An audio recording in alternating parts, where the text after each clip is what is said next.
हाय viewers, summers आ गया है तो आप सबके लिए मैं एक रेसिपी शेयर करने लगी हूँ स्ट्रॉबेरी ड्रिंक की। ये ड्रिंक मेरी फेवरेट इसलिए भी है क्योंकि इसके बहुत ज़्यादा बेनिफिट्स हैं। ये ड्रिंक स्टोमक के लिए बहुत अच्छी है और आपके बॉडी के टेम्परेचर को भी कूल डाउन करेगी। चलिए आए इसकी रेसिपी मैं आपके साथ शेयर करती हूँ। मैंने यहाँ पे 2 पैकेट्स जेली के लिए थे। 2 पैकेट्स जेली के अंदर 1 कप हॉट वाटर ऐड करूँगी और इसको अच्छे से मिक्सअप कर लेंगे। याद रहे क्वांटिटी को बहुत गौर से देखना है। 2 पैकेट्स जेली को 1 कप के अंदर आप ऐड करें। ज़्यादा वाटर ऐड करेंगे तो वो आपकी जेली जो है अच्छी नहीं बनेगी। 2 पैकेट्स जेली के अंदर मैंने 1.5 कप ऐड किया था। मैंने ज़्यादा वाटर ऐड नहीं किया क्योंकि इससे फिर आपकी जेली जो है वो ज़्यादा हार्ड और अच्छी बनती है, शेप भी उसकी अच्छी आती है। थोड़ा सा नॉर्मल टेम्परेचर पे आने पे मैंने इसको रेफ्रिजरेट करना है 2 to 3 आवर्स के लिए। ऊपर आइस नहीं इसकी जमानी, नीचे वाला जो फ्रिज का पोर्शन होता है वहाँ पे इसको ठंडा करना है। 1 कप साबूदाना लिया है और इसको मैंने अच्छे से वॉश कर लेना है टैप वाटर से।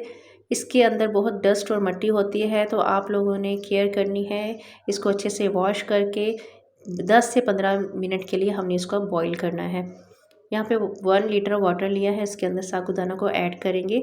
और गाइस, अगर आप मेरे चैनल पे नए हो तो सब्सक्राइब कर दें, लाइक कर दें और बेल आइकन को प्रेस कर दें। मेरी वीडियोस आपको पसंद आती हैं तो कमेंट सेक्शन में ज़रूर बताइएगा। अब यहाँ पे 15 मिनट हो गए थे और साबूदाना ट्रांसपेरेंट होने शुरू हो गया था। इसको हमने अच्छे से ट्रांसपेरेंट कर लेना है। 15 से 20 मिनट में ये ट्रांसपेरेंट हो गया और इसको मैंने अच्छे वाटर के साथ इसको स्ट्रेन करना है ताकि साबूदाना आपस में जुड़े नहीं। टैप वाटर से इसको अच्छे से स्ट्रेन कर लें। फ्रेश स्ट्रॉबेरी को स्मॉल पीसीज में कट कर लेंगे। 1 litre boiled and chilled milk है मेरे पास। इसके अंदर मैंने शुगर ऑलरेडी ऐड कर ली थी और इसको अच्छे से ठंडा कर लिया था, वो ऐड करेंगे। अब इसके अंदर मैं ऐड करूँगी जेली। जेली को मैंने 1 आवर से पहले ही बाहर निकाल लिया था क्योंकि वीडियो का पर्पस था बनाने का। आप लोगों ने इसको 2 से 3 घंटे के लिए रेस्ट देना है या ओवरनाइट के लिए छोड़ देंगे तो आपकी जेली बहुत ही अच्छी बनेगी। जेली के क्यूब्स कट कर लिए हैं, अब इसको हम अपने मिक्सचर में ऐड कर देंगे। एंड व्यूवर्स, आपको मेरी वीडियोस कैसी लगती हैं प्लीज़ डू कमेंट और अपनी फ्रेंड्स एंड फैमिली के साथ ज़रूर शेयर किया करें। ये ड्रिंक बहुत अच्छी है। ये ड्रिंक गर्मियों में बहुत फ़ायदेमंद है। इसके अंदर साबूदाना ऐड करने की यही वजह थी कि ये स्टोमक को ठंडा और चिल करेगी। जिगर की गर्मी को भी ये ख़त्म करती है। इसके बहुत ज़्यादा फ़ायदे हैं। इसको आपने ज़रूर घर में बनाना है। इफ्तार में बना सकते हैं आप।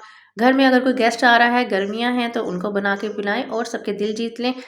आज की मेरी वीडियो कैसी लगी ज़रूर बताइएगा। मिलेंगे अपनी अगली वीडियो में, तब तक के लिए अल्लाह हाफिज़।